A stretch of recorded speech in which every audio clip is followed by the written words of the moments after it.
Good morning folks, and welcome to Converting for Heresy. In this episode, we'll be working on the... Jumping straight into the aesthetics, the Sons of Horus are known for wearing a variety of different armor types. But, depending on if we are in early or mid to late Heresy, they would have typically been clad in Mark II or Mark IV power armor. For the sake of this video, we will be focusing on mid to late Heresy, from Isfan 5 all the way up to the Siege of Terra. The Sons of Horus during this time would have mostly been clad in Mark IV power armor. They have a slight tribal aesthetic, as can be seen by their affinity for top knots and spikes, and they are often adorned with mirror coins in addition to gilded skulls. Our first step today will once again be to upscale the Mark IV kit using legs from the more recent Mark VI release.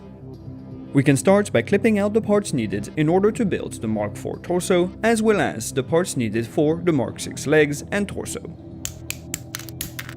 Once the parts cleaned, we can proceed to cut the Mark VI torso off just above the belt line using our clippers, before finishing off the job with a hobby knife and file. At this stage, let's not forget to add the blessed butt plate, before finishing up the belt removal by cutting, filing, and sanding whilst making frequent comparisons in order to ensure the perfect fit.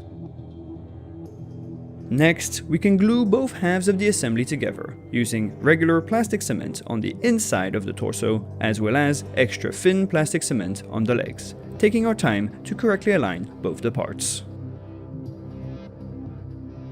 Now that the armor has been upscaled, we can move on to figuring out the pose, using the ever-faithful melee upgrade sprue, and some blue tack. In order to make the pose feel more natural, we can carefully shave down the armpits, so that the arms lie closer to the body.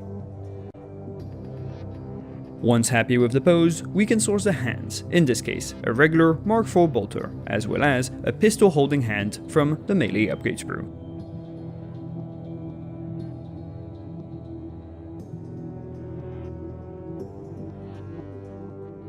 To finish off the Mark IV look, we'll be using a power pack and shoulder pad from the Mark IV kit. For the second shoulder pad, an appropriately spiky one can be found within the Chaos Legionary kit.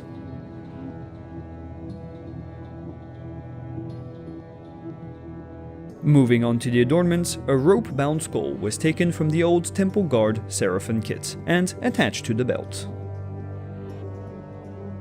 Note that skulls can also easily be sourced from the Citadel Skull kit. To create the mirror coins, we will first be using a small cord, this one taken from a custodian spear as seen in a previous video. For the coins themselves, we can simply slice a part of round sprue using our hobby knife, before filing them down to an appropriate thickness. Once the cord is freed from its previous pendants, the coins can be added using plastic cement before gluing the assembly to the shoulder pad.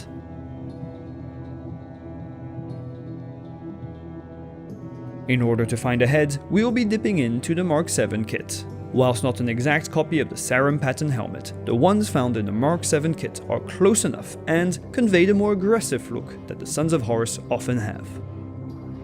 Finally, a top knot was sourced from the old Grey Hunter's kit.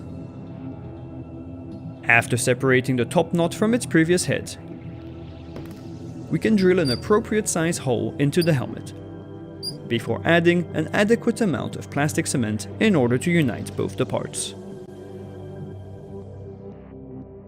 And just like that, we now have a proud son of the War Master, who, once based and painted, should look a little something like this.